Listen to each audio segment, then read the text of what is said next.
students who seem to be hungriest to learn have some very, I think, some clear distinctions and differences from students who maybe, show less of those skills.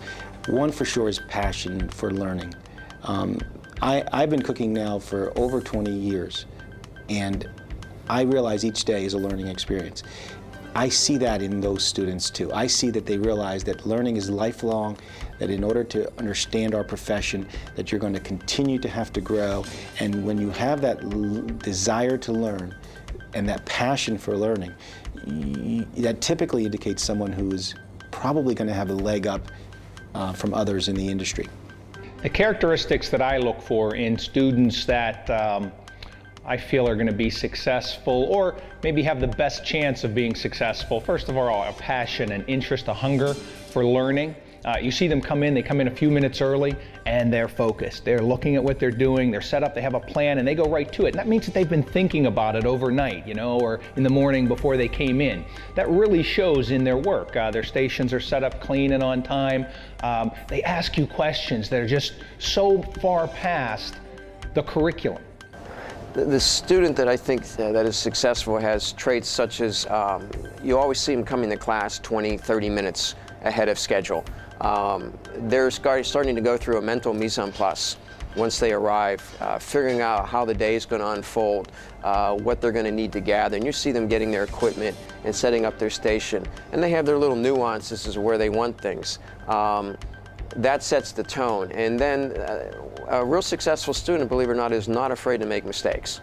That's an excellent question, Phil. You are asking great questions, I gotta tell you. But that question, I often talk about in my class. They're reading things in the newspaper, the food column, they're seeing trade journals, and they want to talk about all this extra stuff. So it's not just the way or the food that they put up, it's just how they carry themselves in the kitchen, and the conversation you can get out of people. You can see that they're definitely interested in food.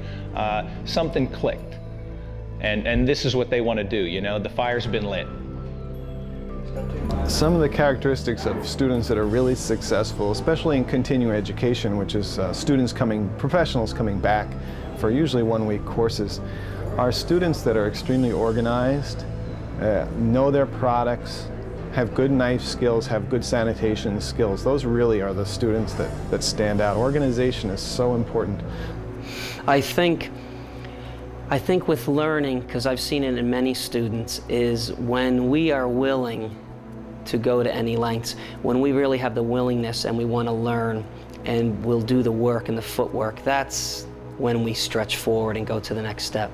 And I think I was 22 when I went to France the first time, and I think I had that willingness. I think I had the willingness, and I really I had worked a little bit and read about chefs that were American that went to France and came back, and just the knowledge they had, and the food they were doing was incredible. I wanted to be one of them. That's really what it was. And I think I had lots of willingness, so I would go to the next level, and I'd go to any length to do it.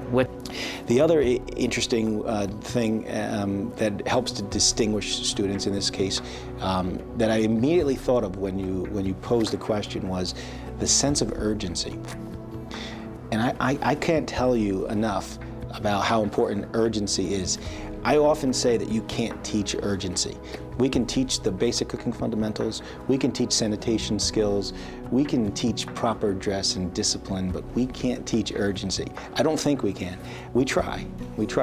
And by urgency, I mean a person's willingness to, willingness is not the right word, a person's understanding of the fact that certain things require more attention and more energy and more sort of deliberate attention to those details than some other things. Urgency is most evident when, as a kitchen begins, there's a pace in a kitchen that you feel, and it starts at the beginning when service and no guests are there, and there's sort of a kind of a calm that goes on. But as we get closer to a service period, there's a natural sort of energy that begins to rise, and you feel that it's something that you could just feel. And those who understand urgency realize that as that pace begins to increase and the guests are near, that sense of urgency needs to be turned up and turned up and turned up to such a point that when those guests finally arrive and we have 50 things to do, that you were able to prioritize them and attack them and get them accomplished without the guest having any sense at all of the scrambling that may be going on in the background.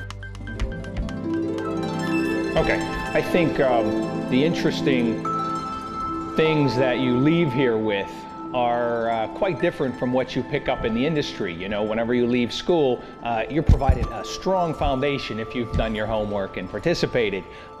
In the industry, you learn what to do with that foundation. You learn that you need to move quickly to produce, instead of 20 portions on a station, maybe 120 portions. So the repetition creates experience that provides depth, strength, speed, those sorts of things. And once you feel comfortable doing volume in the kitchen, that's when you can really focus on making good food in quantity. It's interesting, my perspective of the restaurant changed as I got older, and it really changed once I left, started attending school here, and then would come back. As a typical teenager, sometimes I thought I was being stifled by having to work all the time, especially on the weekends. But when I came to school here and got around some of my classmates, I realized how much I knew about the restaurant industry as opposed to what they knew. Well, maybe when I first came to this school, I felt like I knew a lot. Although back then, the first class that the students were in was skills development, which was a cooking class. And the first day of that class, I realized that I didn't know a whole lot. I thought I knew a lot, but I didn't. Upon graduation, I learned an awful lot at the school. And upon graduation, I was thrown right into it. I got my way down to St. Thomas, walked on board the ship. The executive chef opened the walk-in, which was buried or full from floor to ceiling with produce. And he said, in the very back is 3 cases of cantaloupe. You need to have those cut by dinner time, and you need to make the salad.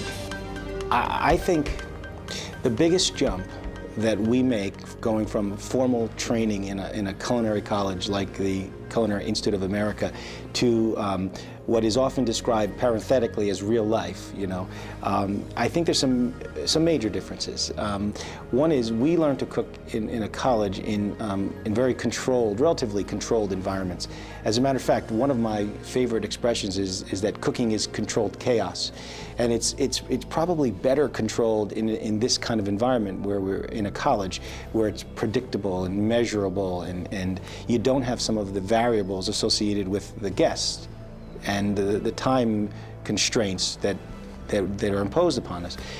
It's not uncommon for a party, for a banquet or an a la carte party, to arrive early or arrive late. In 1984, 4 years after I left the Institute, I started working at a restaurant called Prunell in New York City. Before that, I was putting together ingredients and following the instructions of my superiors. However, I started to get a greater understanding when I worked at Prunell. And that, I think, entailed understanding the properties of each of the ingredients and knowing how to pair them together in a sense where I was properly contrasting textures, flavors, mouthfeels, and not negating any specific ingredient along the way. When I left culinary in '76, I had all the basics skills to work in a kitchen. And when I left culinary, it was so impressed upon you to learn all the stations to become an executive chef. My main objective was to become an executive chef. I wanted to be a chef of a kitchen. I had no aspiration to run a restaurant. I wanted strictly to run my own kitchen. So when I left, I said I would work every station in the kitchen. And when I left, I had all the tools to do that. But what I found out in the business is that it's repetition, speed, and that's when you get good at things. And that's what I did.